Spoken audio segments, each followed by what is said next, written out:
This is Crew Talk, the podcast of Bombers CrossFit, where we build healthy humans. We're talking strength, discipline, mindset, community, real training, real nutrition, real results. If you're ready to level up inside and outside the gym, you're in the right place. Hey guys, welcome back to Crew Talk, the official podcast for Bombers CrossFit, where we build healthy humans. And so today we're going to look at going from a competitive athlete to feeling completely out of shape, and then the experience of how you climb back out of that. So after playing football and competitive tennis, even getting a scholarship for tennis into college, Greg had a humbling encounter, shall we say, with Cindy in a workout in a park one day. And from that first exposure to CrossFit, he never turned back. So today we're talking about consistency versus perfection, becoming a better coach, becoming a better athlete, and learning why having fun might be the secret formula for long-term fitness success. So let's get into it. Greg, hey, thanks for joining us today. Let's start off with introduce yourself in the event that somebody doesn't know who you are. Okay. I'm Greg Kerschbaum, head coach at Bombers CrossFit level 4 coach, seminar staff for the CrossFit seminar team, teaching level 1s and level 2s. Been doing that for 8 years. Been doing CrossFit for like 15 plus years now, and it's been a journey, and loving the ride. Yep. And of course, you're Andy's younger brother. You've got 2 other brothers and a sister, is that right? Yeah, I'm the youngest of 5 kids. So, and it's a 10-year gap between me and the oldest. Okay, all right. And you guys all grew up in Ohio, although different places, right? Yep. So I was born northeastern Ohio in Mentor, which is the east side of Cleveland. We lived there until I was 9, and then we moved to Xenia, so right down here.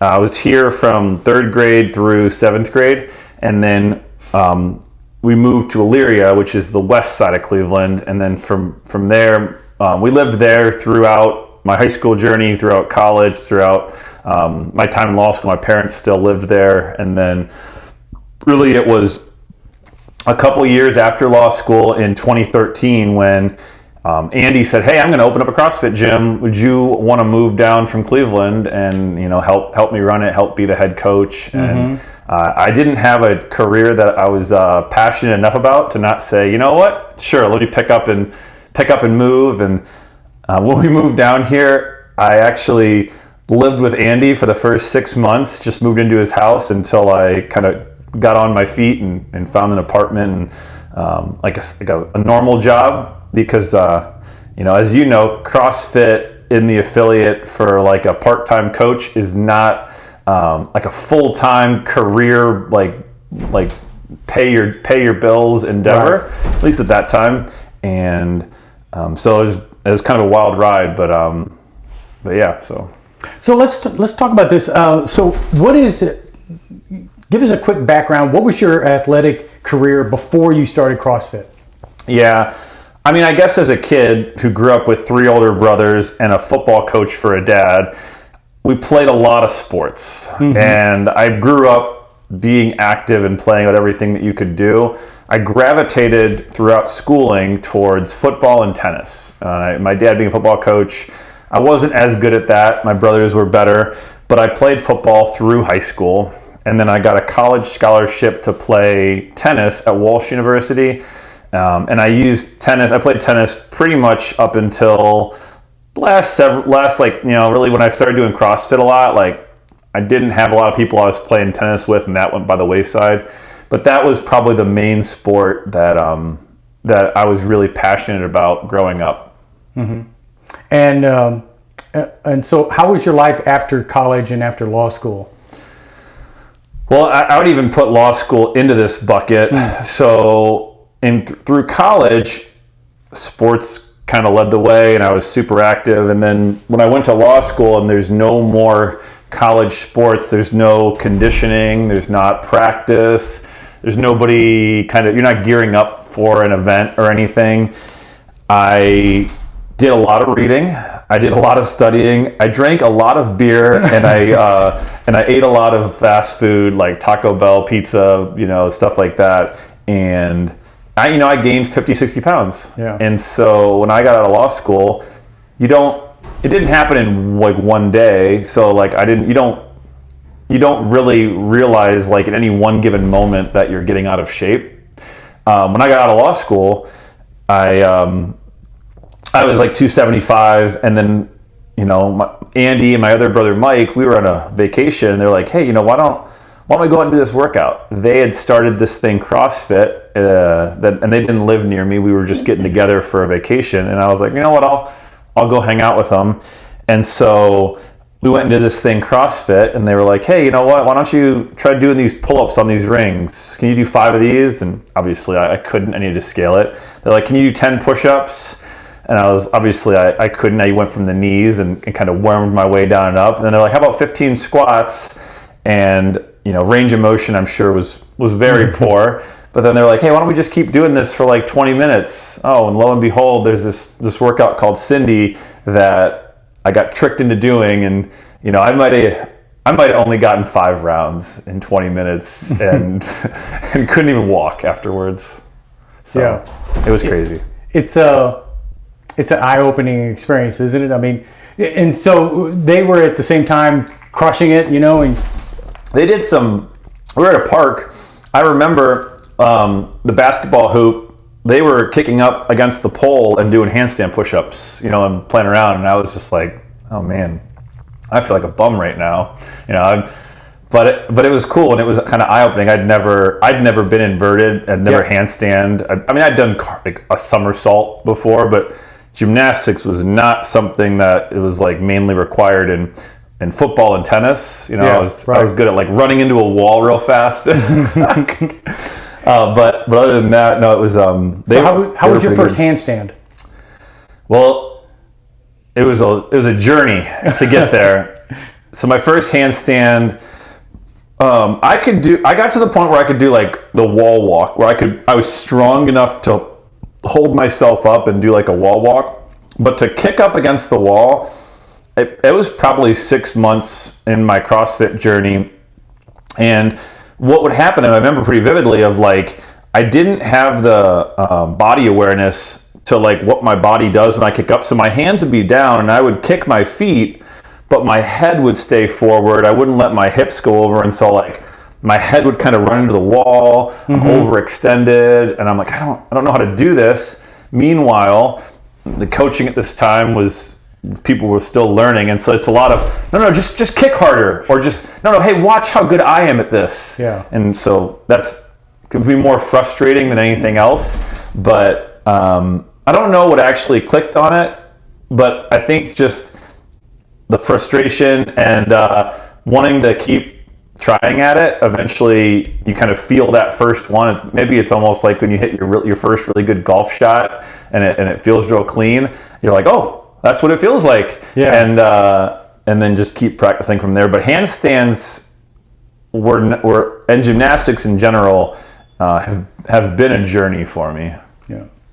So your first workout was at Cindy that you did with your brothers. Had Andy already asked you to help coach at that point, or no? So Andy didn't have a gym then. Okay. When we started CrossFit, Andy was living in Texas, I believe, at that point, and my brother Mike was in Hawaii at Hickam Air Force Base, and then and I was in Ohio, and so we met at that family reunion, and we did a workout together. And I'd say, honestly, in that time, we were pretty disconnected. Like, they lived different places. They're a lot older than me. We didn't like touch base a lot. But we all got on beyond the whiteboard, and I found a CrossFit gym in Ohio, in Cleveland, where I was living.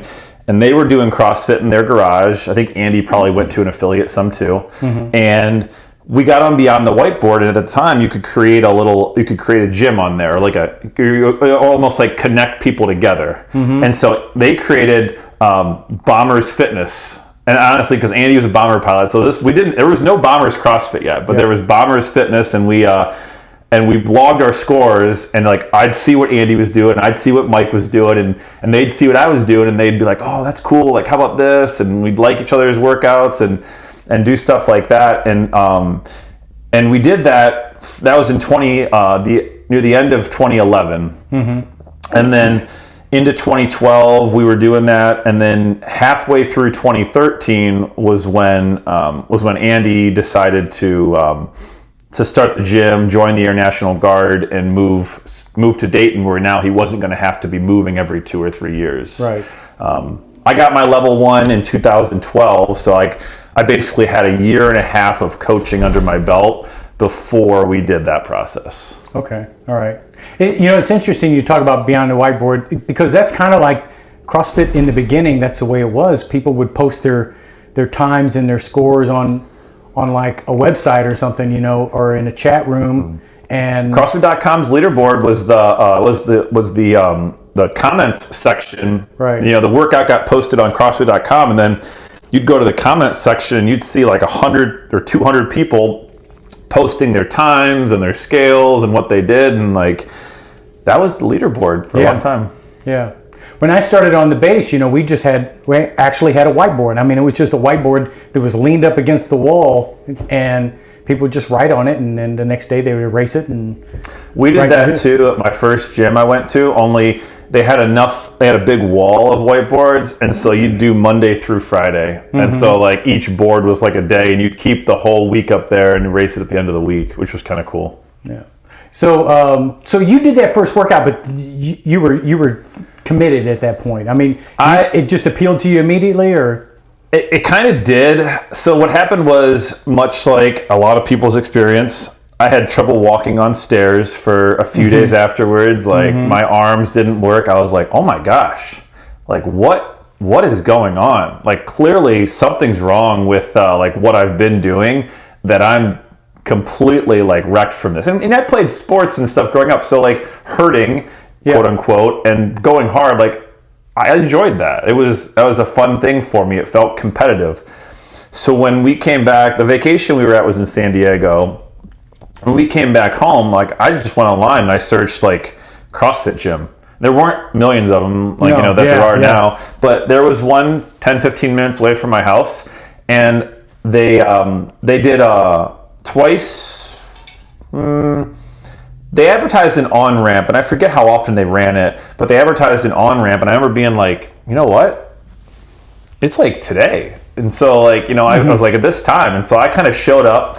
I remember walking in, and like the CrossFit gym, most gyms, there's not like a welcome station where you go see the receptionist, and like there's just a bunch of people doing stuff that all kind of look the same, and you're like, what do I do? I walked in, I'm like, where do I go? And then like, somebody's working out, and I'm like, and they just like point me in the direction of like the coach or the owner, and they're like, oh yeah, just hang out there, like we'll get you a waiver, get you going. And I kind of did that on ramp. They taught us like, clean, maybe we did some rowing. I can't remember exactly what was in it. And then I just started jumping into classes, and I made a decision that, it was expensive, and I'm just kind of out of school. I don't have a ton of expendable money, but I was like, you know what? I'm going to make this a priority, and I'll bank my other finances off of like, this is going to be a non-negotiable. And I just kind of did that. And I really haven't taken an extended break since I did that in late 2011. So how was the level of coaching when you started at that gym?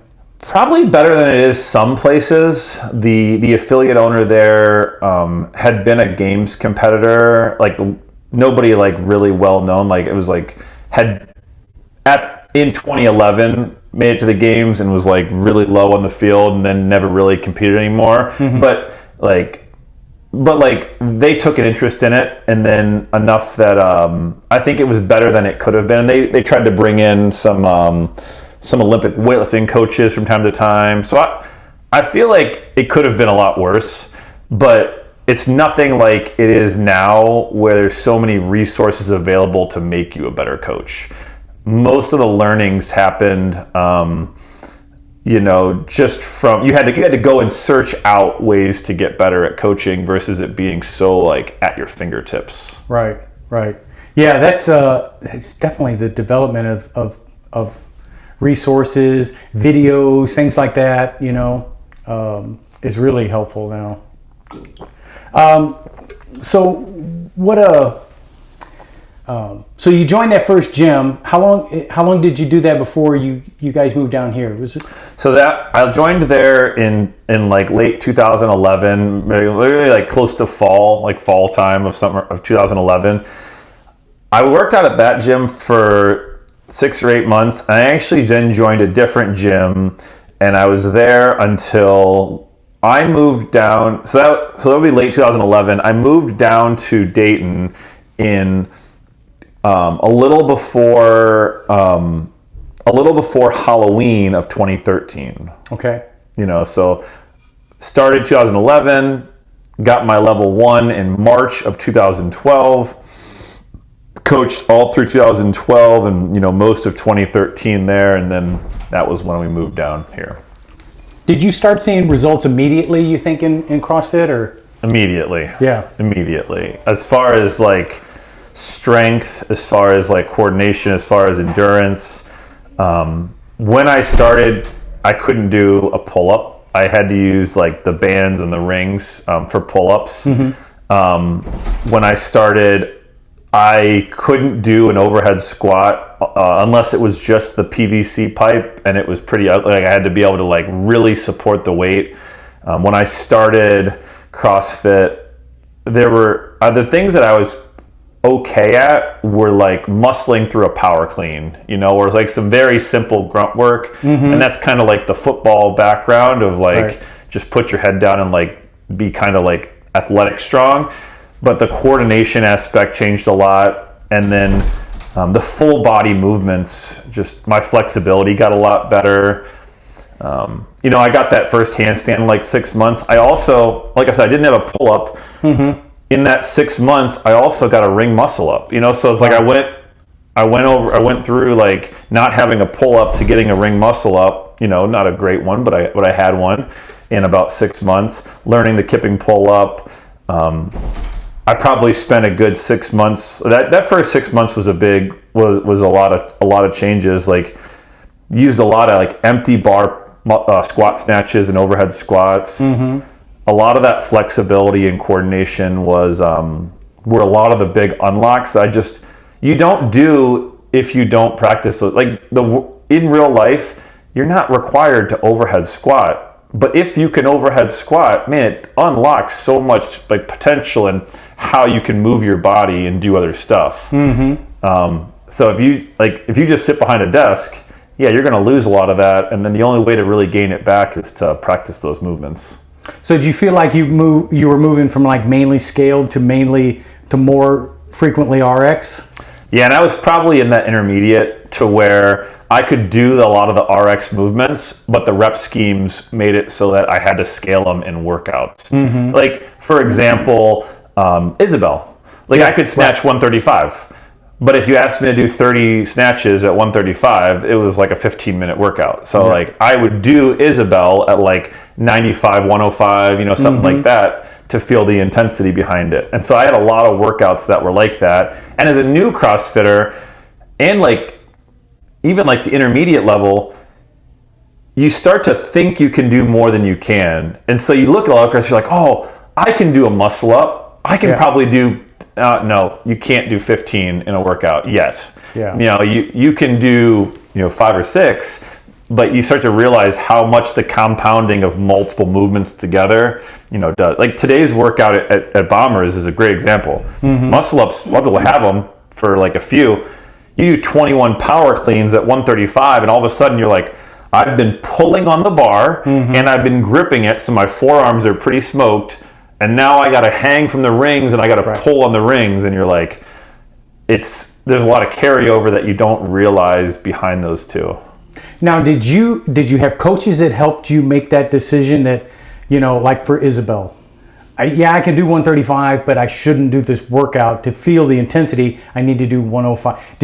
How did you come to that conclusion? Because a lot of people struggle with that, I think I did have coaches that helped me with that, but I also think people weren't as fit back then. By and large, CrossFit was newer. Mm-hmm. there weren't a lot of people, like, not a lot of people did the RX weight. So you didn't feel like left out if you weren't doing the RX weight. Like, people snatching 135, when the first time I saw somebody snatching 135, I was like, this is a magic trick? Like, are those fake pumper plates? Are those like hollow inside? So I think more people just scaled because technique wasn't as good across the board, and the fitness level by and large of the core group was lower. It's a different animal. If you're in a class of 15 people and everybody is scaling the workout, it's a little bit easier to swallow that, as opposed to if you're in the room and everybody else is doing RX and you're the only one with a lighter weight on your bar. Now, the open kind of changed that eye-opener for me because, like I said, I would scale the workouts.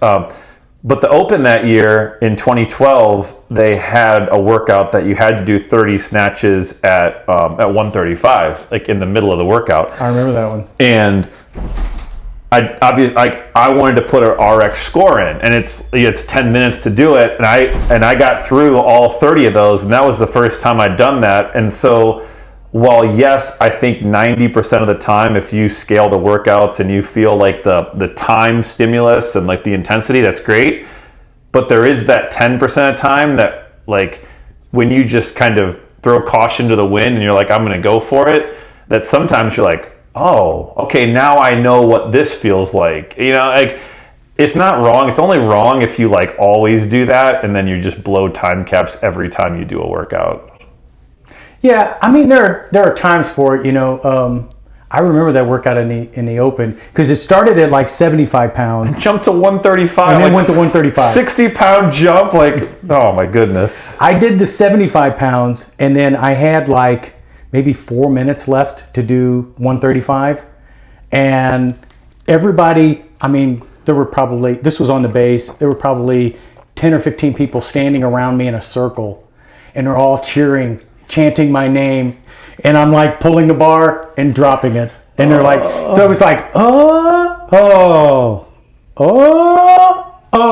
Well, I could do singles at it, and the 75s I ripped off the ground and they were pretty quick, like faster than they maybe even should have been, and then the 135s, they were all singles, and it was like that. Do a single, drop it, kind of walk around the bar, get a little chalk on your hands, and do another single. Like, all 30 of them were like that. And I gotta admit, they weren't the prettiest reps, but they weren't inherently dangerous. Right. And I was able to get through it. And I think I got to the 165 bar, but I don't think I got any reps at it, if I remember correctly. I think I just like got to it, and that's where I kind of stared at the bar.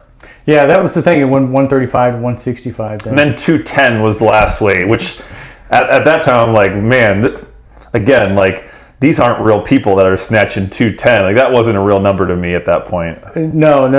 That's like, there was also one, it might have been the same year. It was 150 wall balls. What was that year? And then I think 90 double unders and like 30 ring muscle ups. Yep. It's an AMRAP. And it was an AMRAP. So you're like, wait, AMRAP? Like, what do you mean AMRAP? Like, I'm supposed to get through more than one of this? You're supposed to do that more than once? Sam Briggs did 53 wall balls into her second round, and I was like, I think I got a couple of muscle ups in that. I remember my first time doing Karen, though. Karen, it actually doesn't sound that bad on paper. I don't think it does. No. Like, I honestly didn't think, like, I was like, okay, 150 is a lot of reps. It's a wall ball. Like, it's a 20-pound ball, and I'm like, just break it up. But all of a sudden, you're like, I do this mental math game where I'm like, okay, I did 15 in a row. Okay, if I do that for 10 sets, I'll get done at this long. Okay, but then I'm like, about 5 or maybe like 3 or 4 rounds in, I start doing like less than 10. And so now I was like, well, it was 10 sets to get done. Shoot, now it's 15 sets to get done. And then I did less, and I'm like, now it's 20. It feels like it's longer to get done than when I started now, because at some point I'm doing like 3 reps at a time and just staring at the ball. That was devastating. Yeah, Karen it shouldn't be that hard, but it's devastating. It is a tough workout. So when do you think you found the key to progression was not necessarily striving for perfection, but just to try and progress, try and move the ball forward? I don't know. I mean, I guess like anything, it kind of goes through cycles all the time. I'm generally competitive because of the way I grew up. Youngest, played a lot of sports, like football coach for a dad. And so there's times even now where my competitive brain pulls me in to do things that I shouldn't do. Yeah. But I also just think the more workouts you do, the more you start to realize, like, my results don't need to be dependent on what somebody else does. And ultimately, consistency over a long period of time trumps some monumental effort in one day. Like, you know what I mean? Like, oh, I'm going to do 3 workouts today and like crush myself into the ground. But if you do that, guess what the next 3 days of training look like? You know what I mean? Like, can I do one thing pretty darn hard in that hour and then cool down and stretch and then leave with enough energy in the tank that, guess what, tomorrow I can do that again? I think it still goes through cycles, but I think I've matured in the journey to where it happens less and less that I fall into that trap. Yeah. You know, it's like a snatch. If you get a snatch right, nothing feels better. I mean, it just, you don't need someone to tell you that it was good. You know it was good. And I would prefer to do a snatch at 95 pounds, but like really do a good solid rep, than to just sling 135 and somehow or another muscle it up over my head. For sure. I agree. But hitting a new PR every now and again, you know, it's also pretty fun. You know, again, every now and again, I think it's the 90-10 rule. I'm not going to say 80-20 because I think it's more like 90-10. Like 90% of the time, you live within like your capacity where you have really good technique, but you're still pushing hard.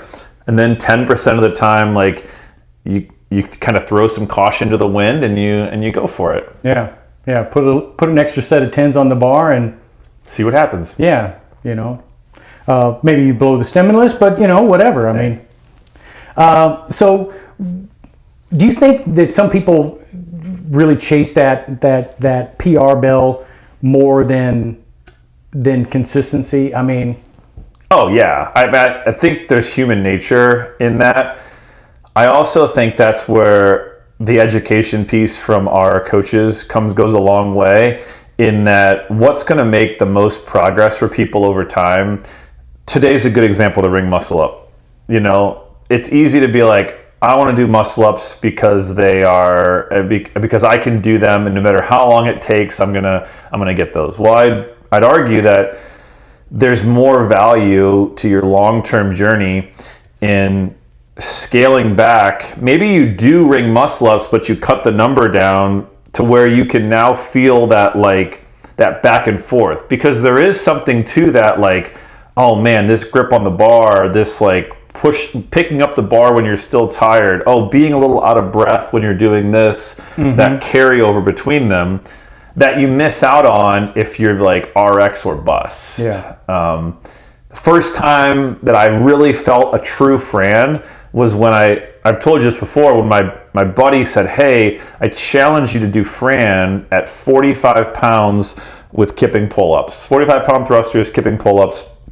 And then every 10 days, add 5 pounds to that. And so the time I got to like 75-pound Fran, you know, I was like, I can do 95-pound thrusters. Sure. They're not that heavy for me. Like, I can get through that. But when I did 75-pound Fran, and now I'm pulling the bar down and unbroken the whole way and hanging onto the bar and like picking it up before I'm ready, I got done with the workout. 3 minutes later, I'm like, what's going on? Like, I felt like my forearms were ballooning up. I still had this like feeling in my lungs that I couldn't breathe. And I was like, oh, that's what intensity feels like. And you don't get that if you go too heavy and you scale up too much. Right. Yeah, because a heavier thruster is going to slow you down, but when you have to actually work to pull the bar back down, when you're really trying to go not just unbroken, but go fast and unbroken. But I will counter that with there's a balance, because I think there are just as many people, especially newer athletes, who think that speed is the most important thing, and they go so light and so fast that they think, oh, I just have to go unbroken.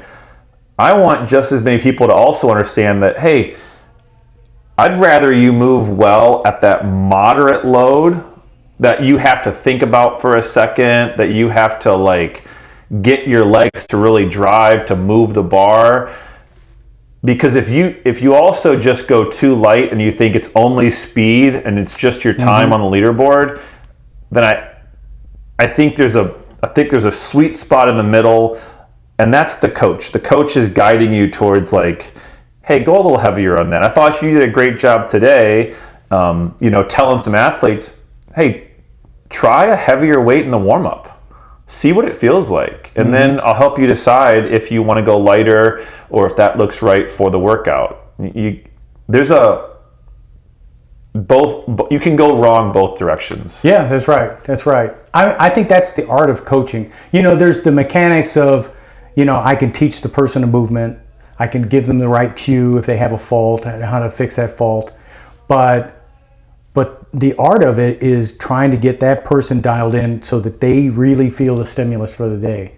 And sometimes you get that right, sometimes you get it wrong, Yeah, and you're balancing that. And the same two people could ask you the same question and you give them different answers, and it's like, well, what? Well, it depends, because everybody's at a different place in their journey, and everybody kind of needs a slightly different version, which is why the same workout, CrossFit can still feel like an individualized program, even though it's in group coaching and it's the same workout of the day. Right. Yeah, it was interesting. So this last month we've been doing this RX month where there was no RX. The whole idea was you train to the stimulus, which I said, aren't we supposed to be doing that every day anyway? Yeah. Yeah, but taking the RX weights off the board. Yeah. It frees people up. It does. And I think I was almost thinking recently that like you could almost do both things. Like you could say like, here's what a prescribed loading would be, but you don't get to mark RX unless you do this also. Like unless you're in this time frame and you do it with this loading, like that would also be another way. Because one thing I do like about the RX is it gives people a carrot to shoot for. And the RX should be challenging. I mean, I will stand on that hill that the RX should not be something that 90% of people are like, right. Oh, I can do that. It should be something that pushes the top people in the gym to think, oh man, I got a carrot to shoot for. That the RX times should be like, oh man, what's going to push the needle forward for everybody? And if I push the needle forward with the top people, then I scale for everybody else, and they're also chasing the same thing. So I do like having those carrots for the gym to chase. Yeah, I think it's really important, and it's something to push yourself towards. I mean, in the beginning, there's a great feeling the first time you do like an RX workout. I mean, you feel like you've kind of achieved something. I think it's just that's what it is. It's like a tangible sort of result. And when if you make it to where everybody can do the RX, then at some point people do get bored. They're like, oh, I did it. Hey, I got there. Versus if you put the RX as something that, hey, someone's got to legitimately train for 6-8 months to work towards that, the feeling of accomplishment you get when you actually achieve that, man, there's way more power in that. Like when you have to work hard to earn something, you value it more. When it's just kind of like, oh yeah, I can do that. Oh, we'll make it easier so that everybody can like do that. It doesn't have the same effect. Yeah, nothing worth having comes easy. So speaking of that, your coaching journey. So we talked a little bit about as an athlete. How have you developed as a coach? I mean, do you think from the beginning days? Oh man, a ton. As a new coach, just like anybody, I was pretty terrible. Like you don't start out being a good coach. You don't start out being a good athlete. You start out. I took a level 1 I'd gotten pretty inspired by the people that I saw run that course, the red shirt trainers, and the affiliate owner was like, "Hey, would you want to do some coaching? Would you want to pick up some classes, and we'll give you a free membership if you coach, a handful of classes every week?" And I was like, "Sir, that sounds great."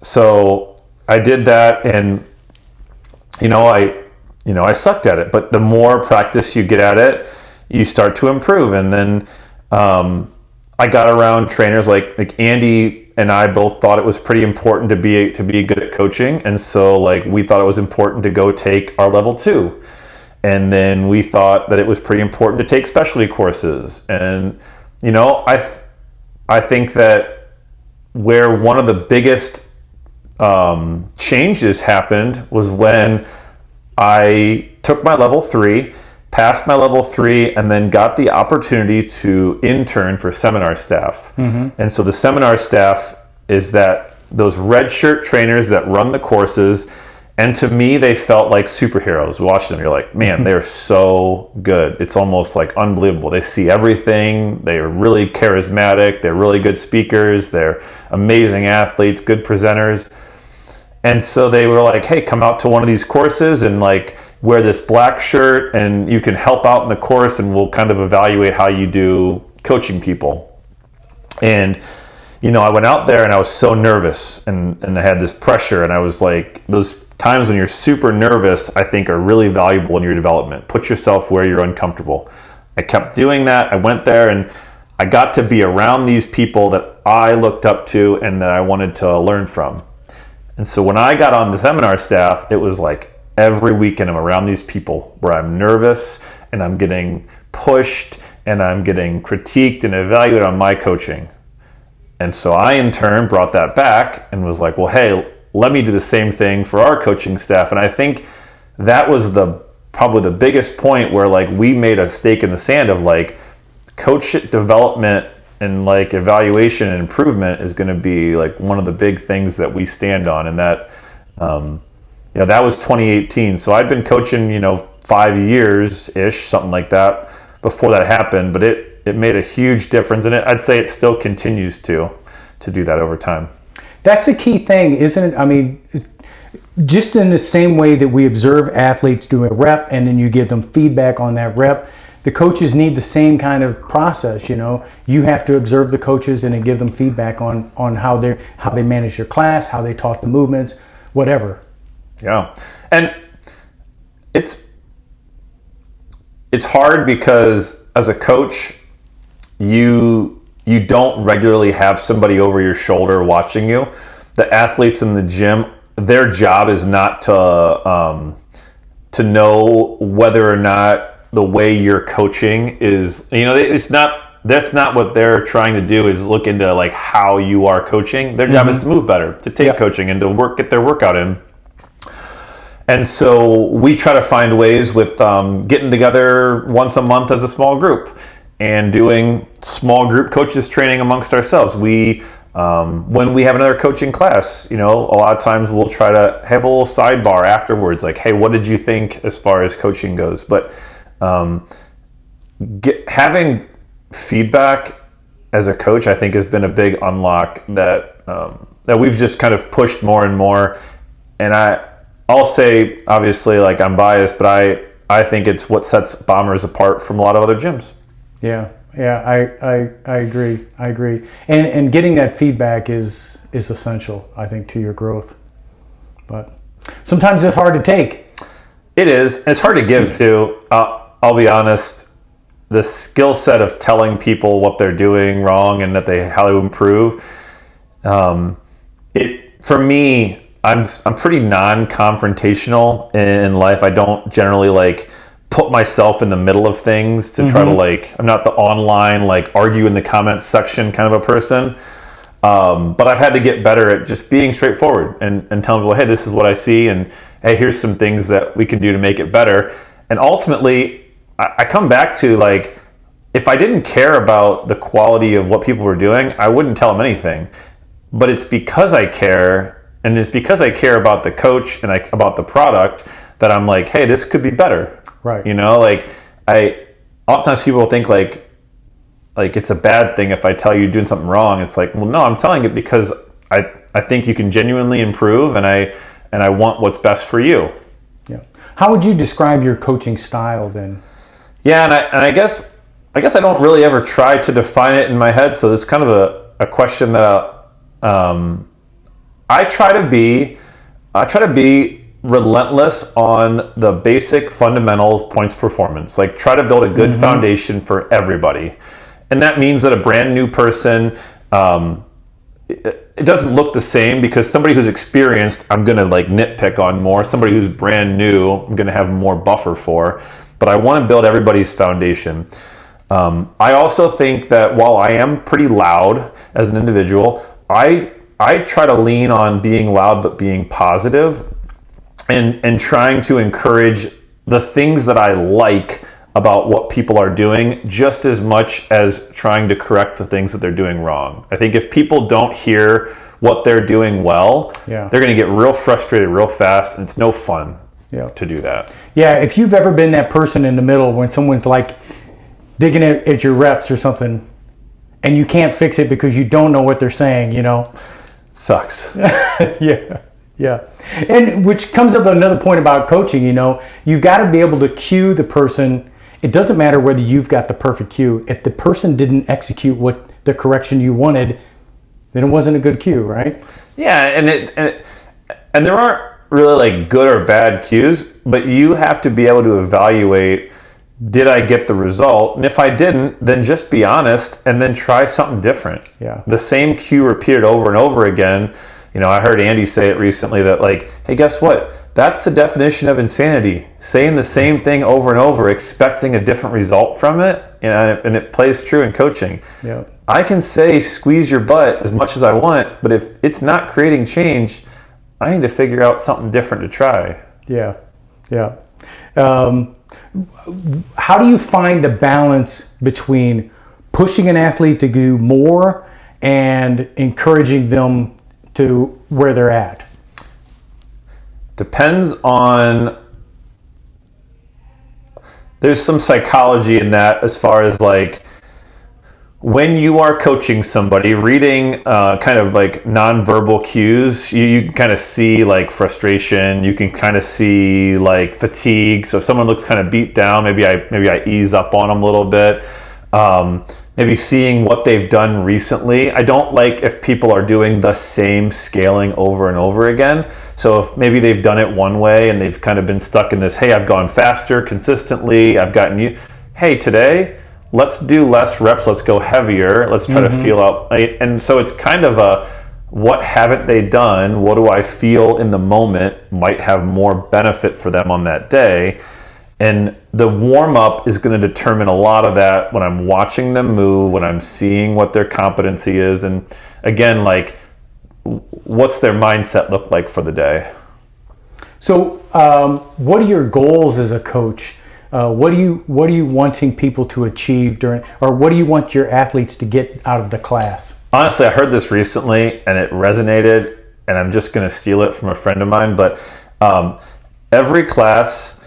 a class is successful if people in the class learn something and they have fun. Both things have to happen. It's a class, so my instruction, my coaching, my teaching should inspire you to learn something on the day. If you don't learn something, well, over time, even if you're having fun, eventually, like, you want to get better as an athlete, you're going to get bored of like, well, I'm not learning anything, I'm not growing, I'm having fun, but how long does that last? If you're only learning stuff, but you're not having fun, man, that's even going to throw you out the door quicker. Like, I'm not having any fun, I'm not going to be here. So I want my athletes to learn something about the movement, something about like their pacing, something about their strategy, and I also want them to have fun every class. And if I do those two things, that's kind of a simple way to measure, am I being successful? So how do you know when you've succeeded as a coach in that class?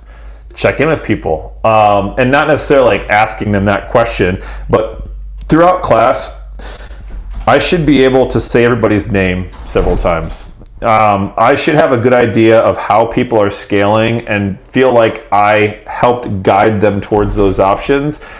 And ultimately, at the end of class, if I look around and I'm like, oh shoot, I didn't even know Daryl was in my class, then something went wrong. And so like I kind of use those times where like I'm checking in, where I'm guiding the process, and where I'm performing my teaching as ways to kind of guide people towards the right solutions. And my hope is that the fun part, I guess, I think if you have a plan, it lends to you being able to show more personality and be a little more carefree with how you act. And I think that can also lead to more fun. When you don't have a plan, I think you end up feeling more like rigid and because now you're trying to think, where you're trying to manage too much of like, where am I, how much time do I have, like, versus like a little more carefree because you know that things are going according to plan.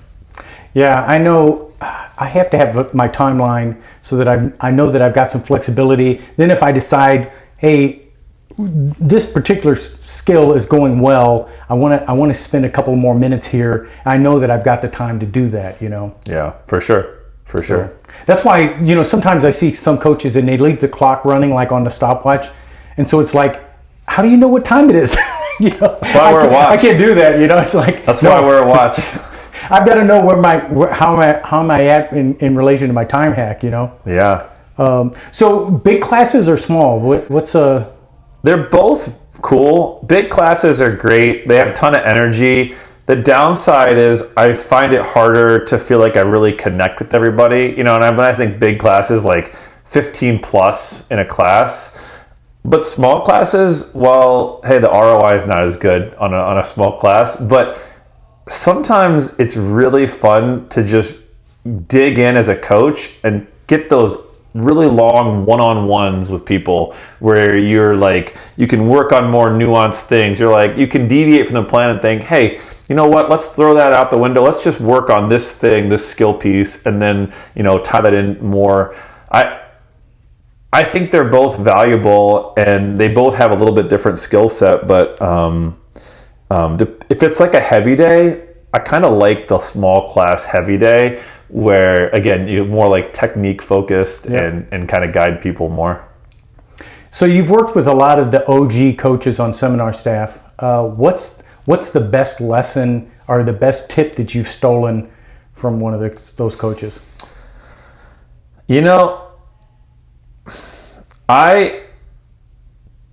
That's a great question. I think one thing that I find when I work with more different coaches that are like really experienced is that you really start to learn that there's not one way to do. It's not a right and a wrong way to coach. We are judged on our effectiveness. Do the things that I am doing, are the things that I am doing causing you to improve your movement, to have less injuries, to be effective at your workout? And there's a lot of ways that you can do that. And I would say that one thing that maybe common thread through a lot of that is simple tends to be more effective. A simple plan, getting things across, like doesn't need to feel like a lecture and like overly complex. And I think great coaches can make that process feel simple to take a large group of people through even a complex workout. Yeah. I struggled teaching the push jerk for years, with the dip, drive, dip, and all of this kind of, and then one day I just started doing just the CrossFit progression, jump and punch. Yeah. That's it. Just jump and punch. So simple, so easy, and I've really never deviated back from that because it just works, It does, and I think there are different ways to do it, but if what you're doing is overly complex, a lot of times in a group setting, it ends up getting more people like confused and you get off course. Like you can start teaching to that lowest common denominator, and then you can always dig in more as you kind of funnel down. Hey, we're doing some loading, and maybe now I spend some one-on-one time with Daryl, who's the elite athlete, to be able to like have that more nuanced that cueing or coaching. Yeah. What's your favorite CrossFit workout? I don't know if it's my favorite, but one that was very memorable because we used to do it a lot on my birthday was the sevens workout. I probably hated it because I probably did it 3 times where I quit in the middle of it because it was so dang on hard. It's long, it's 7 rounds, and it's deceptive. But I used to do that one because when I finally completed that one, it was like it felt like a big achievement. One of my favorites from that I'm good at, Nancy's one I'm really good at, the 400 meter run with the 15 overhead squats, kind of a gas pedal workout for me. What's a workout that you really hate seeing to come up?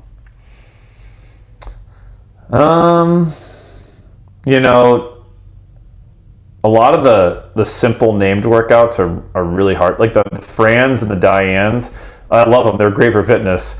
They're really hard for me, and they make me go to a dark place. So like, I get super nervous behind doing them. So I almost don't like seeing those come up anymore.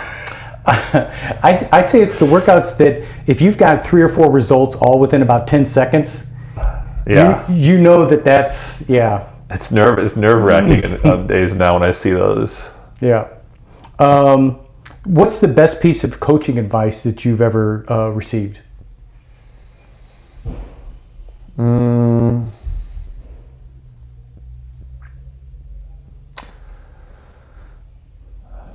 I think some of the best coaching advice is to slow down and to look at one thing at a time. You know, and I don't know if I got that necessarily. I can think of like where I got that, but I watch a lot of coaches, and I think too many coaches want to see everything happen all at once. And I think it goes along the lines of athletes to do less better. If coaches could do less better, focus on one thing and cue and correct it really well and get athletes moving really well on just a few things, it would probably go a really long way in thinking that, hey, every day we did that, there's a lot of carryover between these things. I don't need to get all of it so good in one day. Yeah, that's such a key point. Look at one thing. Look at one place. You know. Yeah, for sure. What's one thing that every athlete should stop doing? Comparing themselves to everybody else in the leaderboard. Yeah. Not that they shouldn't do that, but you got to be honest that like it's your workout, it's your progression. You know, most people could get more out of being realistic with their own. Go hard for yourself and be happy with the results that you're getting if you're putting the effort in. Yeah, that's right.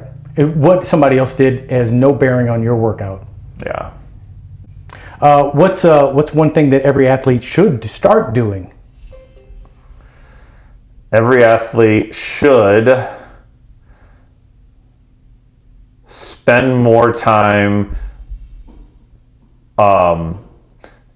When we load up for workouts, every athlete should do more reps in the warm-up. When we say, hey, we're going to take 5 minutes, 7 minutes to get our weights on the bar, you will get more benefit from doing 3 or 4 sets of 5 to 7 reps, getting the heart rate up, getting the sweat going.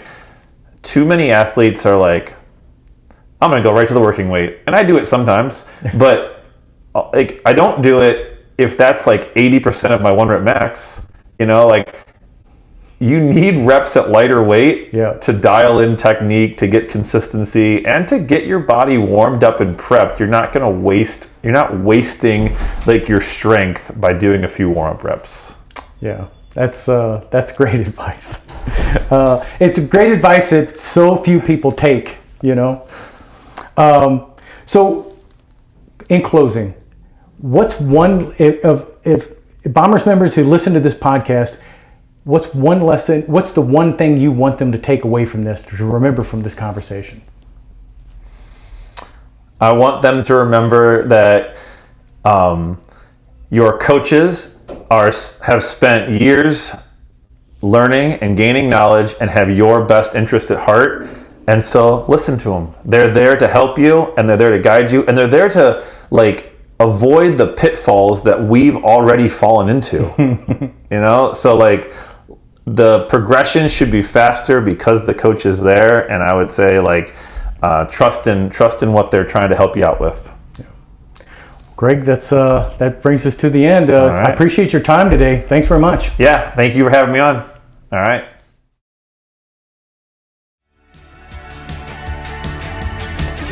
That's it for this episode of Crew Talk. If you got value, share it with your crew. Want to train with us? Head over to bomberscrossfit.com and come see what we're building. Stronger every day, better every rep. We'll see you in the gym.